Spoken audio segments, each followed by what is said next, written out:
welcome to the stage, Corr de Joch.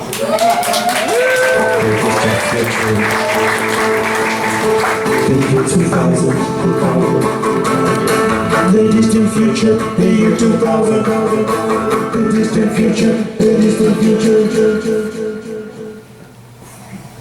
Okay, so just now, does this thing work?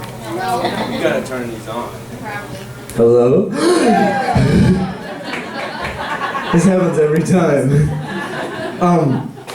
Just now in the green room bathroom, crowded around a crowded, tiny green room bathroom sink with several, actually male performers. I was spooged on by a robotic soap dispenser on my costume, right? But that's not what I came to talk to you about today. Although it's kind of on topic, right? What with the global weirding trouble that's been going on, now even winters are a damn mess, right?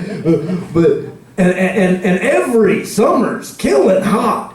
But my 2002 July felt even hotter because I was trying to snatch my slice of the future from hazard pay work sites much closer to the sun. Maybe you've looked up and seen dangling in harnesses solo window washers hanging off of high-rise rooftops. Back in 2002, they let me do that. Oh, yeah. And cat that trained me, we'll call him Satan. Hope he's not here tonight. He was a violent psychotic who was alarmingly roaming loose and had inherited the business from the original boss man on his first day on the job after finding boss man on both sides of a fence far below where he had tied off his line to a rooftop doorknob that did not stay attached to the door. So we didn't tie off the doorknobs, and if the pattern continued, perhaps I would soon be the sole proprietor of the high-rise window washing business. Satan, though, was best known for quotes like, I'm pretty sure I'm about to just grab one of you ass-grab wage slaves and jump off this roof! Just so he'd have somebody to laugh at all the way down. He was very sincere and incredibly strong. So my entire plan, if he was to come for me, was to roll onto my back, tempting him to stomp me, and then catch him up in my feet and launch him off the edge of the building. But I think I was actually closest thing he had to a friend, because he appreciated that I didn't show my intense fear of him like everyone else did. And anyhow, I was making better money than I ever made before or since. And I really enjoyed, well, it was mostly legal too. That was a nice plus. I mean, except for Satan's crack smoking in the truck while making me drive him to pick up terrifying sex workers. But I really did enjoy, like, using my skills up there to put a shine on the stadium lights and the Mission Pedway and Town Hall, the Jackson Building, much of Pack Square. I was good at it. It worked out. It was fun, and people were impressed with me. I also really enjoyed flirting with the board office ladies through the thick glass, and that there was no chance of me saying something stupid. Things were going kind of well. I'd got to where I could swing my rope out and hook in and to clean a swath 5 windows wide on each drop of the rope. It was all going according to plan until I took the BB&T job.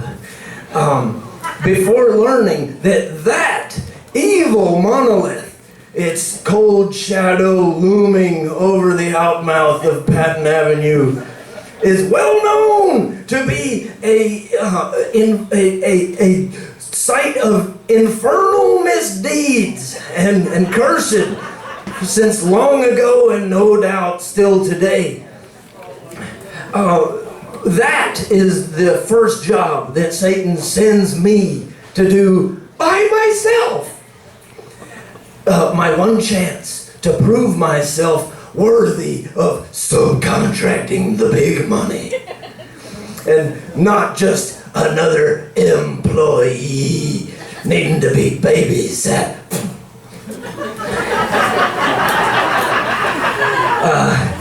Look, I knew my job. But always before I'd had either him or his sometimes girlfriend / real subcontractor present to, just give me a last okay, yeah, you set up right. And now, on top of Asheville Metro alone, I'm staring at my anchor knot and kinda having a panic attack. And it's gotta be right, but when I lean out over the side and look 18 stories down at the blurry pavement and back at the knot, I'm not sure.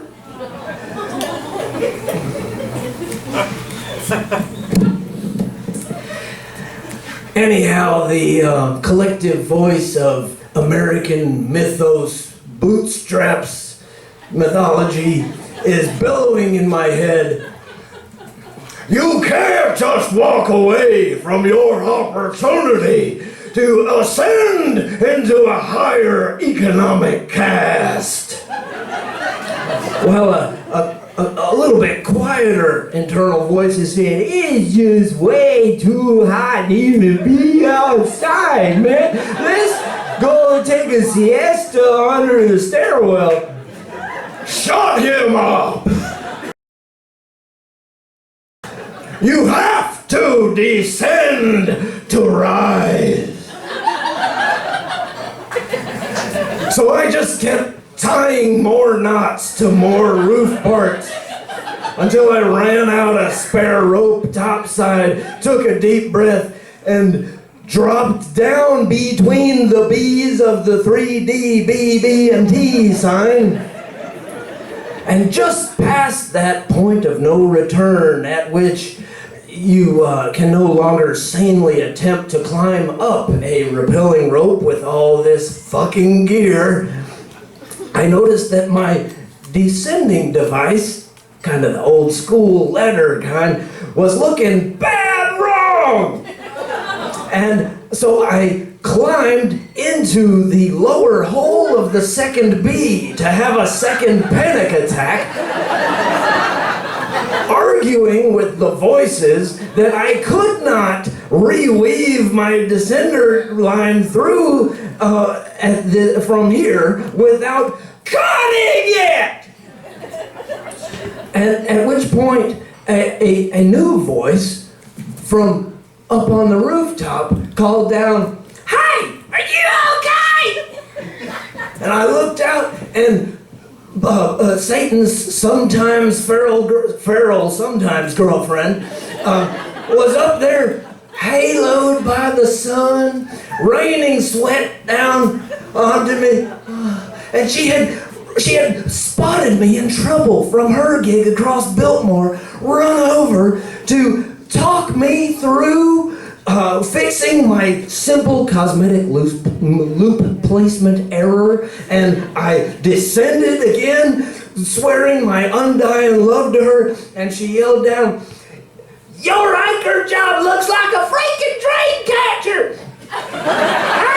Hey, what's up with your bucket?" Looked down at my brand new bucket full of sudsy water, and it is stretching ridiculously away from its metal handle. Snatch at it, but it's given way, and we watch a bird crap beige 3-gallon bucket full of water drop out of a blue sky like a bomb in slow motion.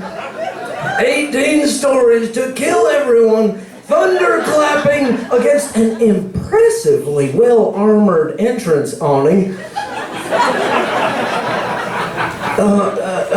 Sowing panic among the surface traffic and watering it in with a sudsy rain felt well past the Zebulon racist fallacy monument.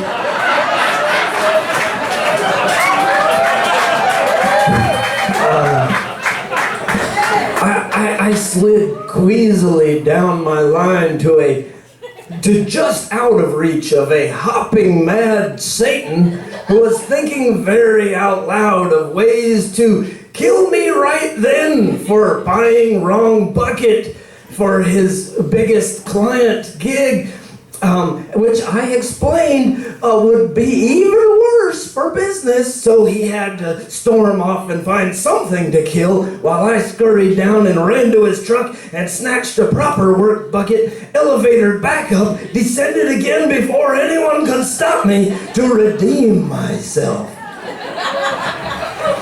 I worked my way down with skillful grace, knowing that many eyes were critically upon me now, until the 14th floor, where I traded smiles with the corner office lady in the fire engine power dress, pressing my rubber squeegee blade to her soapy window, and for no reason at all, it snaps clean off the handle and jumps. And I snatch at it, but only punch it out farther and spin up there, watching in disbelief as it rides the thermals down. Its rubber squeegee blade, just a glider fin, but the change in direction like twice, and but the long metal clamp sure to spear through a car hood and driver's skull, causing a pileup of school buses and nuns and puppies. But it just scarred the white line of a momentarily vacant Patton Avenue. And I watched a salsa's waitress run out in sort of a defensive pattern with an eye to the sky and snatch it and run back under cover. But it was only me coming down now, back to earth, and glad to be back. I walked in to ask the waitress for my mangled squeegee blade, and she fixed us both a sweet iced tea, and we looked up at that Borg ship of bankers and realtors and predatory lenders and foreclosers and hoteliers, and we agreed that you can just walk away from a screamingly doomed opportunity to get rich and die trying, even before anybody else gets killed. Hydrate. Reevaluate priorities and alliances. You know, we might could apply that to this global weirding trouble if we cared to.